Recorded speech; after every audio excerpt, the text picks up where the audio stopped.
यानी कि स्टॉक का सिलेक्शन और अपनी एक वॉच लिस्ट कैसे बनाना है, ये आज हम सीखेंगे। आइडिया जनरेशन के हम 3 तरीके देखेंगे, एक फंडामेंटल और 2 टेक्निकल। टेक्निकल तरीका जो है वो हम आखिर में देखेंगे, पूरा स्ट्रैटेजी वगैरह सीखने के बाद। अभी फिलहाल हमने फंडामेंटल सीखा है, तो उसके हिसाब से हम फंडामेंटल स्कैनिंग देखेंगे। एक बार आपके ये तीनों स्कैन समझ में आ गए तो आपको किसी भी टिप्स या सब्सक्रिप्शन की कभी भी ज़रूरत नहीं पड़ेगी और ना ही कोई न्यूज़ चैनल देखने की ज़रूरत पड़ेगी। आप खुद से अपना स्टॉक सेलेक्ट कर सकते हैं। सो फर्स्ट स्टेप ये है कि आप screener.in पे जाइए और screener.in पे जाने के बाद यहाँ पे स्क्रीन्स दिया हुआ है, उसके ऊपर क्लिक कीजिएगा। स्क्रीन्स पे जाने के बाद यहाँ पे क्रिएट न्यू स्क्रीन है, उसे क्लिक कीजिएगा तो आपके पास यहाँ पे क्वेरी बॉक्स आएगा। सो मैंने जो फिल्टर दिए हैं आपको, उसे ओपन कीजिए और जो भी क्वेरी है वो पूरा का पूरा सेलेक्ट कीजिए, कॉपी कीजिए और यहाँ पे जाके पेस्ट कीजिएगा। जैसे आप यहाँ पे पेस्ट करते हो, रन दिस क्वेरी करना, और रन दिस क्वेरी करने के बाद ये सारे स्टॉक आपके सामने आ जाएंगे। अब इसे सेव दिस क्वेरी कीजिए और जो भी आपका नाम है YOY सेल्स, तो उस हिसाब से यहाँ पे नाम लिख दीजिएगा और यहाँ पे डिस्क्रिप्शन में भी नाम लिख दीजिएगा। इसे अनचेक कर सकते हैं, रखना है तो रख सकते हैं, एंड देन सेव क्वेरी कीजिए। तो ये स्क्रीन पे जाके आपकी क्वेरी जो है वो हमेशा के लिए सेव हो जाएगी। सो इसी तरह से प्रोमोटर बाइंग और केपेक्स का भी स्कैनर आप यहाँ पे सेव करके रख सकते हैं। अब इसमें जो स्टॉक्स आए हैं इनका वॉच लिस्ट आपको बनाना है, और दूसरी बात, जब नए स्टॉक्स आएंगे वो पता कैसे चलेंगे, तो उसके लिए आप क्या कीजिए, यहाँ पे गेट ईमेल अपडेट्स है। टोटल 3 स्कैन्स के ऊपर स्क्रीनर ईमेल अपडेट्स देता है जिसका फ्री सब्सक्रिप्शन है। सो यहाँ पे आप क्या कर सकते हैं कि यहाँ पे क्लिक कीजिए। सो जब भी कोई नया स्टॉक ऐड हो जाएगा आपको मेल आ जाएगा। सो जैसे ही मेल आता है उस स्टॉक को आप चेक कीजिएगा और सही से टेक्निकल में बैठ रहा है तो उसे आप वॉच लिस्ट में लगा दीजिए। वॉच लिस्ट आपको मल्टी वॉच लिस्ट बनानी पड़ेगी ट्रेडिंग व्यू में। यहाँ पे अगर आप जाएंगे तो आप मल्टीपल वॉच लिस्ट बना सकते हैं। इसके लिए आपको सब्सक्रिप्शन लेने की ज़रूरत नहीं है, उसका एक हैक है। आप क्या कीजिए, आप मोबाइल के ऊपर आपका ट्रेडिंग व्यू डाउनलोड कीजिएगा, और ट्रेडिंग व्यू जो है वो मोबाइल पे मल्टीपल वॉच लिस्ट बनाने के लिए अलाउ करता है। तो वहाँ पे आप मल्टीपल वॉच लिस्ट बनाइए और डेस्कटॉप पे आके उसे रिफ्रेश कीजिएगा, तो वो सारी की सारी वॉच लिस्ट आपको यहाँ पे दिख जाएगी। तो जो भी हमारे स्कैन्स है उसके हिसाब से आप वॉच लिस्ट जो है वो बनाइए। जैसे कि केपेक्स का है, प्रोमोटर बाइंग, YOY सेल्स, इन तीनों की एक वॉच लिस्ट बनाइए। सो जो भी ब्रेकआउट आएगा वो आपके आंखों के सामने आएगा। सो ये हो गया स्क्रीनर वाला तरीका। और दूसरा एक तरीका है, जिसे आप गूगल पे जाके सुपरस्टार पोर्टफोलियो ऐसे टाइप कीजिएगा और ये आपको लेके जाएगा trendline.com पे। ये पहले वाली लिंक के ऊपर क्लिक कीजिए और क्लिक करने के बाद थोड़ा सा स्क्रॉल डाउन करने पे आपको दिख जाएगा कि ये जितने भी बड़े इन्वेस्टर्स हैं इनके सारे पोर्टफोलियो यहाँ पे दिख जाते हैं। जैसे कि राधाकिशन दमानी जी हो गए, झुंझुनवाला जी हो गए, सो मुकुल अग्रवाल, सो इन सब के पोर्टफोलियो आपको यहाँ पे दिखेंगे। अगर यहाँ पे मैं अगर क्लिक करता हूँ राधाकिशन दमानी के ऊपर, तो आपको यहाँ पे उनका परफॉर्मेंस भी दिखेगा। ओवरऑल परफॉर्मेंस के हिसाब से आप कुछ इन्वेस्टर चुनिए और उनके पोर्टफोलियो के जितने भी स्टॉक्स हैं, टॉप 5 टॉप 10 स्टॉक्स हैं, उन्हें आप वॉच लिस्ट में लगा दीजिएगा। जैसे कि यहाँ पे होल्डिंग है, होल्डिंग के हिसाब से उनके स्टॉक्स हैं, तो इसे असेंडिंग डिसेंडिंग ऑर्डर में लगाइए।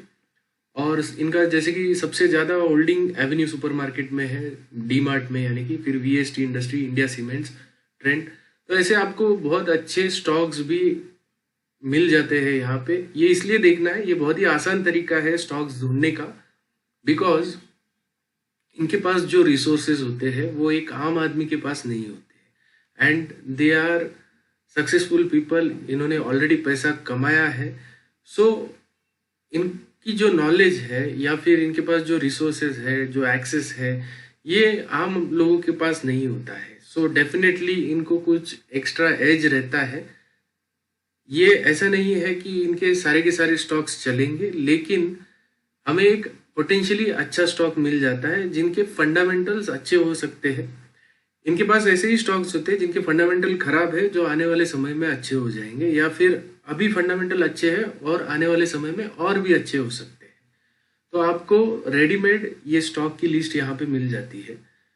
अब इन्होंने बाय किया है इसलिए हमें बाय नहीं करना है, हमें इसे अपने स्ट्रैटेजी के हिसाब से ही बाय करना है। हम सिर्फ आइडिया जनरेट कर रहे हैं, उसे बाय सेल ट्रेड मैनेजमेंट ये कंप्लीटली डिफरेंट गेम है।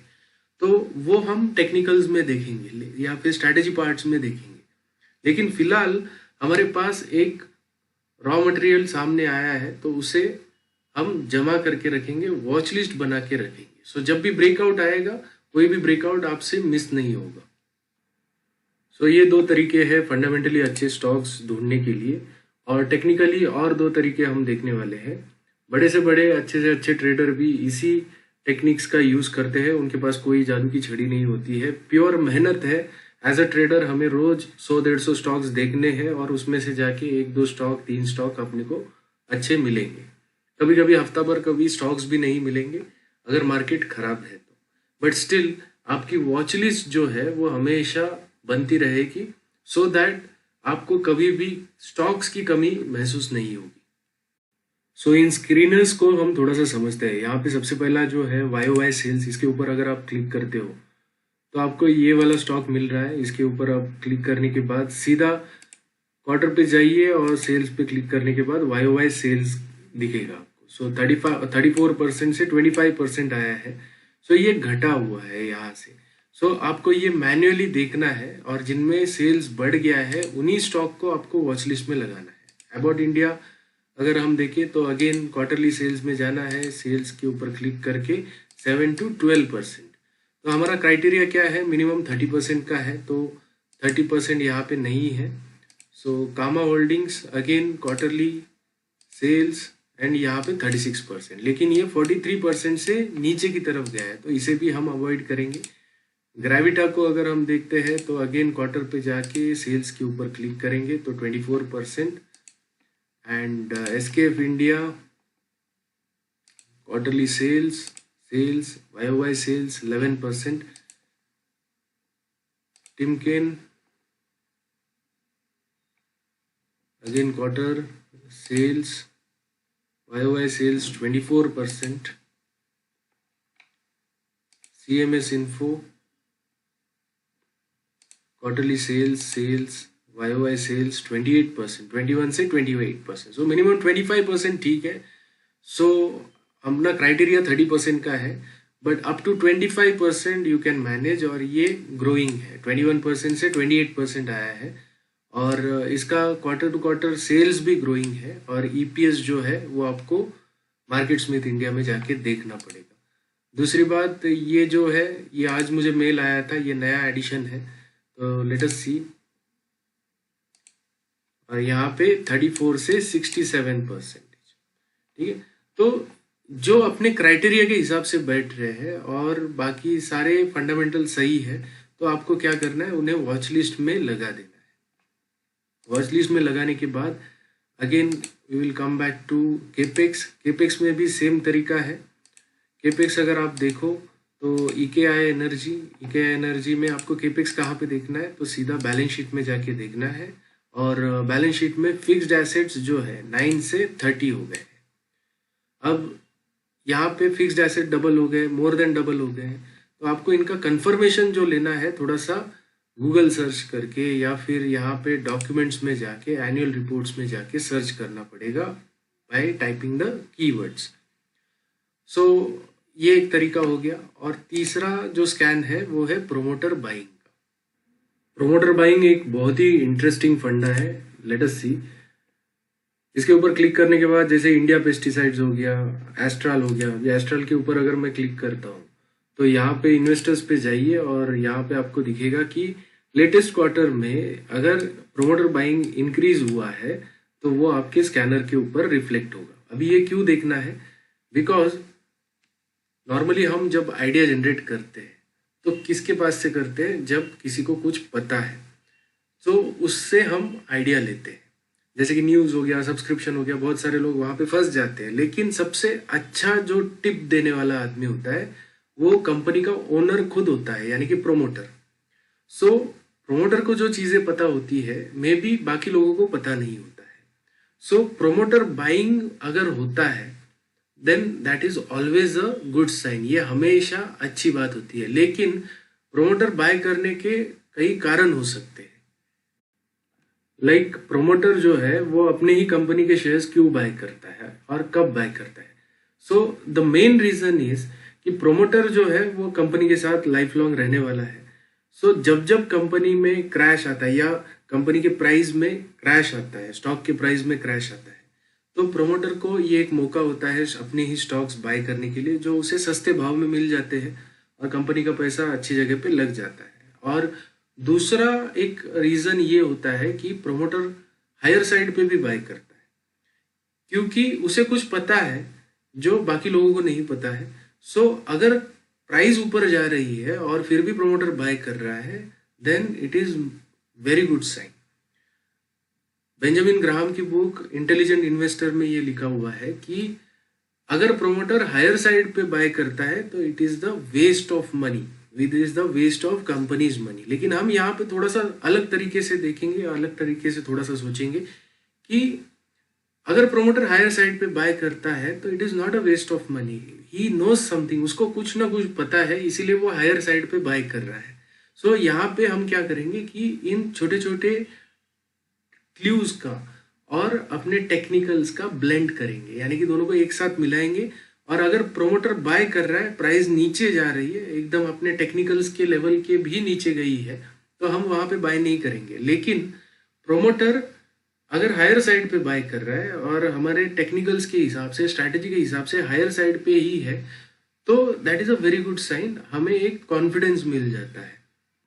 सो इन क्लूज को कहाँ पे देखना है, आपको बीएसई के साइट पे जाना है, वहां पे जाके कॉर्पोरेट्स पे जाइए। कॉर्पोरेट्स पे जाने के बाद यहाँ पे इनसाइडर ट्रेडिंग अपडेट्स है। अब इनसाइडर ट्रेडिंग इलीगल होता है, लेकिन अगर प्रोमोटर या ओनर किसी कंपनी का एक्सचेंज को बताता है कि मैंने ये स्टॉक्स बाय किए हैं या ये बाय करने वाला हूँ, तो वो प्योरली लीगल होता है और ये पब्लिक को बताना पड़ता है, इसीलिए ये यहाँ पे दिख जाता है। तो यहाँ पे इनसाइडर ट्रेडिंग अपडेट्स के ऊपर क्लिक कीजिए, तो आज के दिन क्या क्या हुआ ये सारी लिस्ट आपको यहाँ पे दिखेंगे। आज 9 तारीख है, 9 दिसंबर, तो उसके हिसाब से आज चंबल फर्टिलाइजर में प्रोमोटर ने क्या किया है, प्लेज रिलीज किया है। अभी इनमें कौन से सेक्शंस देखने हैं वो हम समझते हैं। तो फर्स्ट थिंग इज कि सिक्योरिटी का नाम आपको यहाँ पे दिखेगा, नेम ऑफ द पर्सन यहाँ पे दिखेगा, उसका डेजिग्नेशन क्या है, ट्रस्ट है, प्रोमोटर है, अदर्स है, एम्प्लॉय हो सकता है, या फिर इमीडिएट रिलेटिव है, केएमपी की मैनेजमेंट पर्सनल। तो इस तरीके से आपको इनकी कैटेगरी यहाँ पे दिख जाएगी। तो हमें सब कुछ नहीं देखना है, हमें जो फोकस करना है वो प्रोमोटर और प्रोमोटर ग्रुप के ऊपर फोकस करना है कि प्रोमोटर ग्रुप क्या कर रहा है, प्रोमोटर क्या कर रहा है। और यहाँ पे भी प्लेज रिलीज हो रहा है, अच्छी बात है। Creation of pledge is a negative thing. So आपको फोकस करना है मार्केट सेल और मार्केट परचेस के ऊपर। अगर कहीं पे मार्केट परचेस है तो यहाँ पे आपको दिख जाएगा कि प्रोमोटर ग्रुप एनसीएल इंडस्ट्रीज में बाइंग कर रहा है, ठीक है। तो यहाँ पे कितने क्वांटिटी में बाय कर रहा है वो आपको यहाँ पे दिख जाएगा। सो एक रूल ऑफ थंब मैं फॉलो करता हूँ, यहाँ पे ऑड एंड इवन नंबर का एक रूल है कि अगर ऑड नंबर रहेगा इसका मतलब वो जो भी प्राइस पे मिल रहा है उस प्राइस पे उठा रहा है। लेकिन अगर राउंड फिगर वगैरह रहेगा, स्टिल ह्यूज क्वांटिटी हो सकती है, तो आपस में बायर सेल भी हो सकता है, इसीलिए हम थोड़ा सा वहाँ पे इग्नोर करते हैं। पर आपको उसकी पूरी हिस्ट्री देखनी पड़ेगी, तो वो कहाँ पे देखना है वो भी मैं आपको बताता हूँ। सो आपको फोकस करना है मार्केट परचेस और मार्केट सेल के ऊपर। सो आज कौन से स्टॉक्स बाय हुए हैं और कौन से स्टॉक में सेलिंग हुआ है।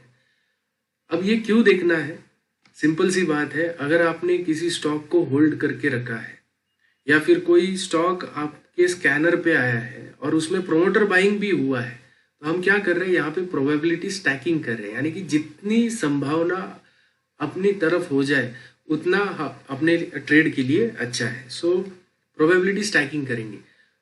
सो फंडामेंटल, टेक्निकल एंड ये छोटे छोटे क्लूज जो है अगर आपके साथ रहेंगे तो आप कभी भी डरोगे नहीं किसी भी पोजीशन को होल्ड करने में। अब यहाँ पे अगर हम देखें कि आपने कोई पोजीशन होल्ड करके रखा है और आपका एग्जिट जो है वो बहुत ही निचले लेवल पे है, लेकिन उसके पहले ही अगर प्रोमोटर सेल कर रहा है तो वो बहुत ही नेगेटिव साइन है। तो इवन बिफोर द एग्जिट, आपका टेक्निकल एग्जिट आने के पहले ही आप उस स्टॉक में से निकल सकते हो। दूसरी बात, आपने कोई स्टॉक होल्ड करके रखा है, उसमें प्रोमोटर भी बाइंग है, तो आप उस स्टॉक को और भी होल्ड करके रख सकते हो, या फिर नई पोजीशन लेनी है आपको किसी स्टॉक में और आपको दिख रहा है कि कंटिन्यूअसली प्रोमोटर बाय कर रहा है उसमें, तो ऐसे में आपका कॉन्फिडेंस लेवल जो है उसको खरीदने का वो बढ़ जाएगा। जैसे कि अपार इंडस्ट्रीज में अगर आप देखो, हमने इसका एग्जाम्पल देखा था इसलिए मैं ये बता रहा हूँ। सो यहाँ पे सबमिट कर रहा हूँ, तो ये अपार इंडस्ट्रीज में इफ यू सी, प्रोमोटर जो है कंटिन्यूसली 2020 से अब तक बाय कर रहा है। तो यहाँ पे देखिए 2022 and you can see the chart of अपार इंडस्ट्रीज 2020 के बाद, दिस इज द ग्रोथ। अब प्रोमोटर बाय कर रहा है इसलिए हम लोग बाय नहीं करने वाले, हमने यहाँ पे बाय किया है। अगर प्रोमोटर यहाँ पे भी बाय कर रहा है, यहाँ पे भी बाय कर रहा है और ऊपर जाके यहाँ पे भी बाय कर रहा है, दैट मीन्स उसको ये पता है कि प्राइस यहाँ तक जा सकती है, उसका वो कन्विक्शन है, इसीलिए पूरा का पूरा प्रोमोटर ग्रुप जो है वो बाइंग में लगा हुआ है। वैसे ही अगर आपका सेल साइड यहाँ पे कहीं पे रहेगा और प्रोमोटर यहीं पे बेचना शुरू कर देता है, तो आपको सेल ट्रिगर के लिए वेट नहीं करना है, आप सीधा सीधा प्रोमोटर को देख के निकल सकते हैं। सो प्रोमोटर का जो क्लू रहता है वो सबसे बेस्ट क्लू रहता है आपको किसी भी स्टॉक में रुकने के लिए या निकलने के लिए। अब इसी साइट पे जाके थोड़ा सा बैक टेस्ट कीजिए, कौन से भी स्टॉक को चुनिए। आप चाहो तो डेट वाइज भी देख सकते हो। डेट जब आप डालते हो तो यहाँ से इस नाम को हटा दीजिए, ये ब्लैंक रखिएगा और यहाँ पे आप कोई भी डेट सिलेक्ट कीजिए। बैक डेट में जाके सिलेक्ट कीजिए कि प्रोमोटर बाय करने के बाद क्या होता है और प्रोमोटर सेल करने के बाद क्या होता है। तो आपको एक कॉन्फिडेंस आ जाएगा कि ये चीज़ वाकई में काम करती है। अगर आपको डेटा चाहिए तो डाउनलोड ऑल रिकॉर्ड्स है, तो एक्सेल शीट में ये डेटा डाउनलोड हो जाता है और कुछ साल का डेटा है। तो आपको अगर फिल्टर लगाना जानते हो आप, तो आप कम से कम 40-50 स्टॉक इसमें से ढूंढ सकते हो जिसमें प्रोमोटर बाइंग होता है। बट इसकी ज़रूरत नहीं पड़ेगी आपको, क्योंकि हमारे पास ऑलरेडी ये स्कैनर है। सो आप सिंपली स्कैनर को भी देखते हो तो डे टू डे बेसिस पे आपको ये पता चल जाएगा कि कौन से स्टॉक में प्रोमोटर का बाइंग हो रहा है। सो इस तरीके से हमने 2-3 तरीके देखे अपनी एक वॉच लिस्ट बनाने की। आप वीडियो को फिर से देखिएगा, यहाँ पे अपना फंडामेंटल कंप्लीट हो जाता है, फंडामेंटल स्कैन कंप्लीट हो जाता है। इसके बाद सिर्फ टेक्निकल बचा है। सो इसके आगे पूरा का पूरा टेक्निकल ही रहेगा। फंडामेंटल इसीलिए आप अच्छे से समझ लीजिए, चाहिए तो और 1-2 दिन लीजिए, लेकिन इसे अच्छे से समझे बिना अगले वाले वीडियो बिल्कुल मत देखना, आप ही का नुकसान होगा। सो प्लीज़ फिर से एक बार देखिए, अच्छे से नोट्स बनाइए और जो कुछ भी हमने वीडियो में देखा है आप खुद से देखिएगा। साइट पे जाके जब तक समझ में नहीं आता तब तक देखिएगा और एक अपना कन्विक्शन डेवलप करना, क्योंकि मैं मेरा कन्विक्शन आपको नहीं दे सकता। आपका कन्विक्शन आपको खुद से डेवलप करना पड़ेगा और उसके लिए आपको खुद मेहनत करनी पड़ेगी। मैं सिर्फ गाइड कर रहा हूँ। सो अच्छे से प्रैक्टिस कीजिए। अभी इसके बाद जो भी है हम टेक्निकल्स देखेंगे, उसमें और भी मज़ा आएगा। So meet you in the next class.